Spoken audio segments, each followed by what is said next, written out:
अस्सलामुअलैकुम दोस्तों, मैं हूं उमैर अदीस और आप देख रहे हैं यू आर अदीस। आज हम आए हैं पूर्व विधायक सपा के पूर्व विधायक अब्दुल समद अंसारी के यहाँ। इनसे बात करेंगे बुनकरी के ही मुद्दे पे, क्योंकि आजकल बुनकरों की आप लोगों को पता होगा कि 12 दिन से हड़ताल चल रही है और वो भूखा मर रहा है क्योंकि उसको जो कमाई का जरिया था वो बंद है।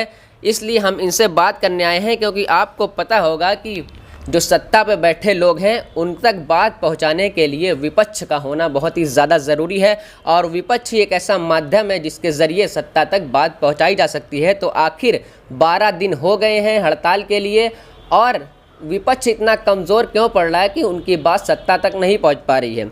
तो समद अंसारी साहब, हम आपसे पहला सवाल ये करना चाहेंगे कि आखिर आप लोग इतने कमज़ोर क्यों पड़ रहे हैं कि आप लोगों की बात सत्ता तक 12 दिन हो गए हैं नहीं पहुँच पा रही है। देखिए, सबसे पहले तो मैं आपके चैनल को बधाई देते हैं, और अभी दशहरा था। आपके चैनल के माध्यम से सभी नगर वासियों को मैं दशहरे की हार्दिक बधाई देता हूं। जहां तक सवाल रहा विपक्ष इतना कमज़ोर क्यों, पहली बार भारतीय लोकतंत्र के इतिहास में ऐसा हो रहा है कि जहां सत्तासीन लोग, सत्ता में जो लोग बैठे हैं, वो लोकतंत्र के महत्व को ख़त्म कर रहे हैं। वो जनहित के मुद्दों को सुनने के लिए तैयार नहीं है। हम विपक्ष के लोगों की जिम्मेदारी है, जहाँ भी जिस जगह पे भी ज़रूरत होगी विपक्ष के लोग हमेशा रहते हैं, वहाँ उनकी आवाज़ उठाते हैं। जैसा कि हम शहर के अंदर, हमारा शहर जो बनारस गंगा जमुनी तहजीब का प्रतीक है, यहाँ का मुख्य व्यवसाय साड़ी उद्योग है। धार्मिक नगरी के साथ साथ ये सांस्कृतिक नगरी भी है, और यहाँ का हमेशा से ताना बाना रहा है बनारसी साड़ी का। और जो अभी वर्तमान में स्थिति है, बुनकरों को जो सन 2006 में उस समय के तत्कालीन मुख्यमंत्री श्री मुलायम सिंह यादव जी थे, और इन्होंने बुनकरों की आवाज़ को सुना था, जो फ्लैट रेट जारी किया था, जो आज तक प्रभावी था। जब से सन 2017 में भारतीय जनता पार्टी की सरकार बनी, और ये सरकार जनहित के सभी मुद्दों पर फेल रही और समाज के सभी वर्गों को केवल परेशान करने का काम किया।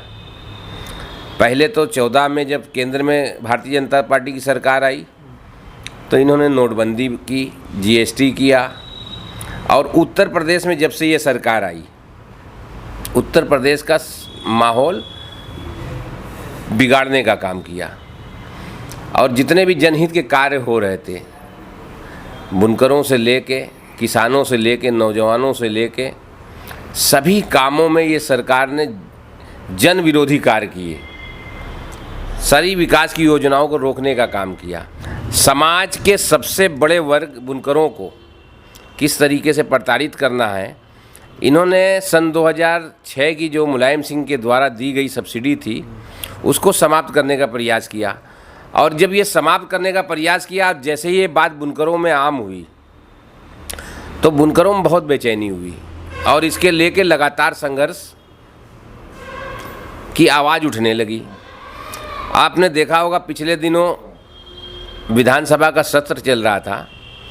यहाँ बुनकर तंजीम के सभी लोगों की राय से विपक्ष की पार्टी समाजवादी पार्टी के मुखिया श्री अखिलेश यादव को हम लोगों ने इस पैगाम को पहुँचाया।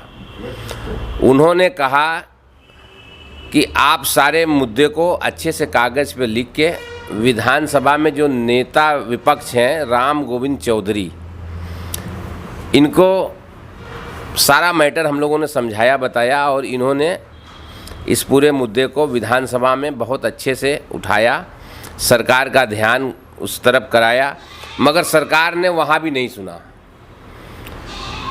और फिर बुनकर आंदोलित हुआ। पिछले 15 तारीख से लगातार मुर्री बंद हड़ताल जारी है आज तक।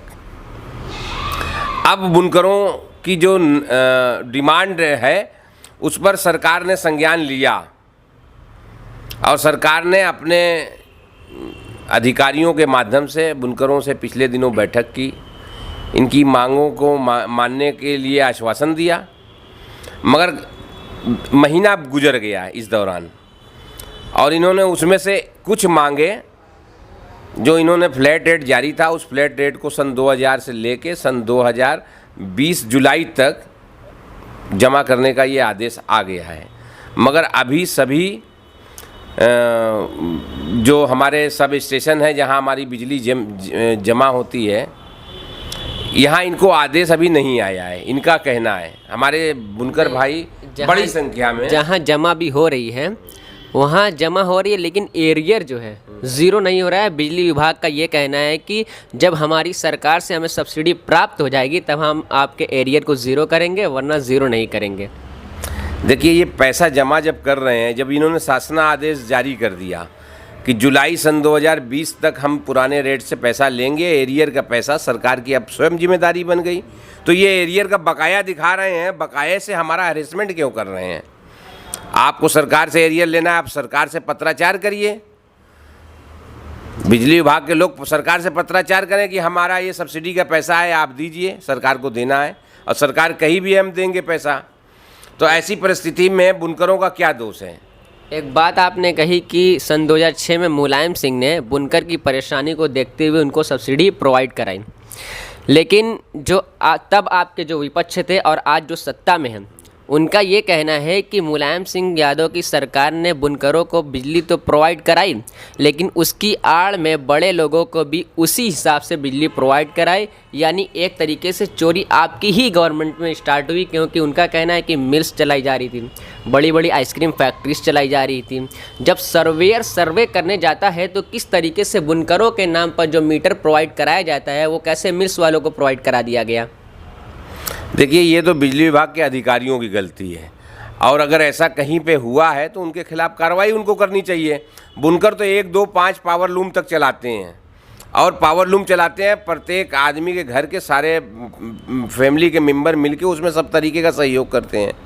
तो ये जो आइसक्रीम फैक्ट्री या आरा मशीन की जहाँ पे शिकायत और कंप्लेन है, अगर ये पकड़े गए हैं तो इनके खिलाफ सख्त कार्रवाई करनी चाहिए। सरकार को उसका आड़ लेके बुनकरों को ऊपर अत्याचार तो नहीं करना चाहिए। नहीं, सरकार का यही कहना है कि उसको देखते हुए पर यूनिट के हिसाब से बिजली प्रोवाइड कराएगी, चोरी को ख़त्म करने के लिए। यानी सरकार का यही कहना है कि चोरी ख़त्म करने के लिए ऐसा कानून नाफिज किया जा रहा है। तो फिर आप लोगों को क्या दिक्कत है उससे?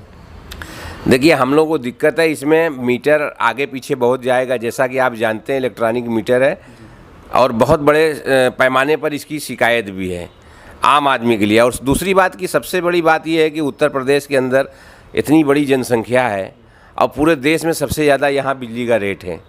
पहले तो बिजली का रेट 6 रुपया होना चाहिए, जो पूरे भारत में अन्य प्रदेशों में है। कहीं 6 है, 7 है, 4 है। दिल्ली में 4 रुपया रेट है, उसके ऊपर 200 किलोवाट की सब्सिडी है। तो उस तरीके से बिजली का रेट आधा होना चाहिए। उसके बाद उत्तर प्रदेश में कौन कौन से ऐसे उद्योग हैं जो कुटीर उद्योग के रूप में स्थापित हैं और उनको सरकार क्या सुविधा मुहैया करा रही है, उसको भी जन जन तक बता देना चाहिए।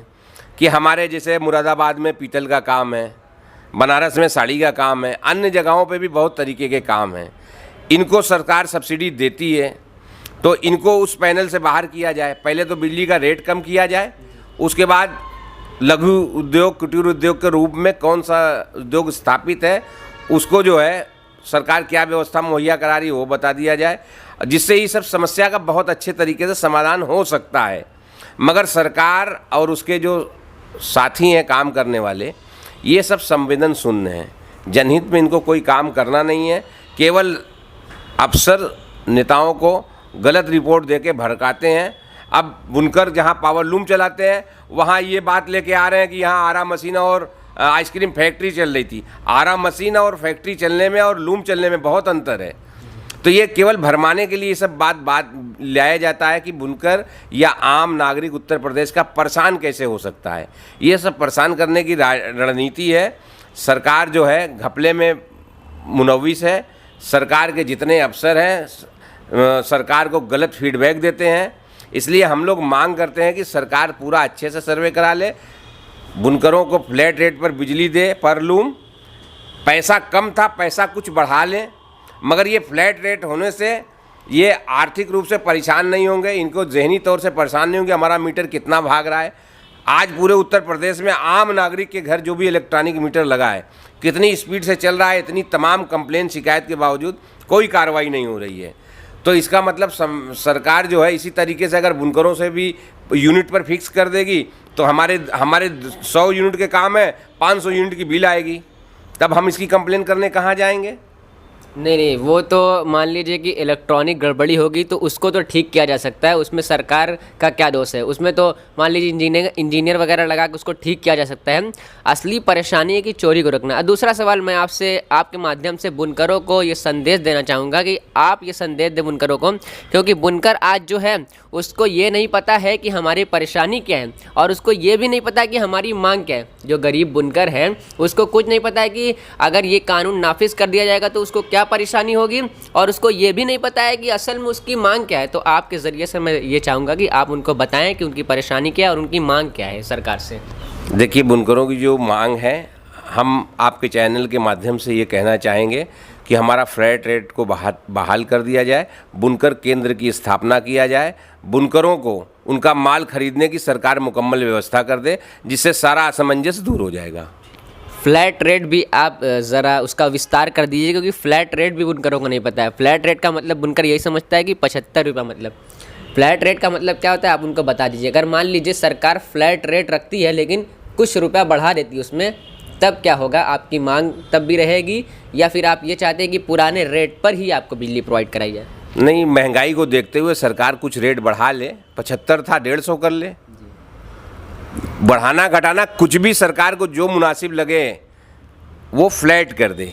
लेकिन बुनकरों के पास जब मैं जाता हूँ और उनकी बातें सुनता हूँ तो उनका कहना है कि 7 महीने से उनका काम बंद चल रहा है, तो सरकार को उनको और ज़्यादा प्रोवाइड कराना चाहिए, यानी और फ्री करना चाहिए और कम रेट पर उनको बिजली प्रोवाइड कराना चाहिए, क्योंकि कोरोना महामारी चल रही है इस समय और हर लोग भूखा मर रहा है, लेकिन उनका रेट बढ़ाया जा रहा है। एक तरफ आप बुनकरों का हक मार रहे हैं और दूसरी तरफ आप बिहार में कोरोना टीका फ्री कर रहे हैं। ये कहाँ का इंसाफ है? ये सरकार की यही पॉलिसी है, ये करना कुछ नहीं है, सिर्फ आश्वासन देना है। जब कोरोना का टीका पूरी दुनिया में कहीं अभी नहीं आया तो यहाँ बंटने कैसे लगा? तो ये अपने आप में फिर एक जुमला ही होगा। तो हमारा हमारा जो रेट है फ्लैट रेट, हम उस रेट में बढ़ोतरी चाहते हैं सम्मानजनक तरीके से।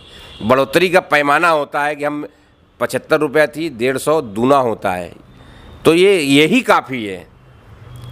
और जो 8-7 महीने हम लोगों के काम बंद थे, सरकार को कायदे के हिसाब से लॉकडाउन को देखते हुए, लॉकडाउन के अंदर जिस तरीके से आम आदमी को पूरे भारत में दिक्कत आई है, ख़ास तौर से बुनकरों को ये रोजी रोजगार जो इनका ठप था इससे ज़बरदस्त रही है, तो 7 महीने की ये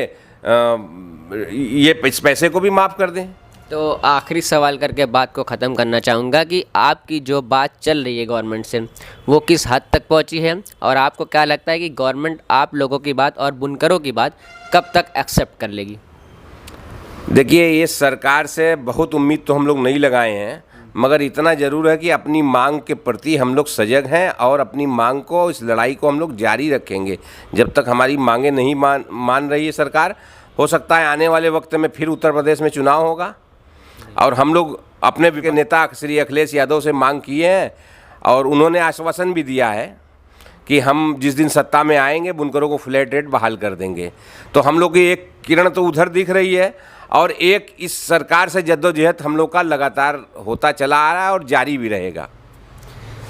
तो हम बात कर रहे थे समाजवादी पार्टी के पूर्व विधायक अब्दुल समद अंसारी साहब से। आपने इनकी बातें सुनी।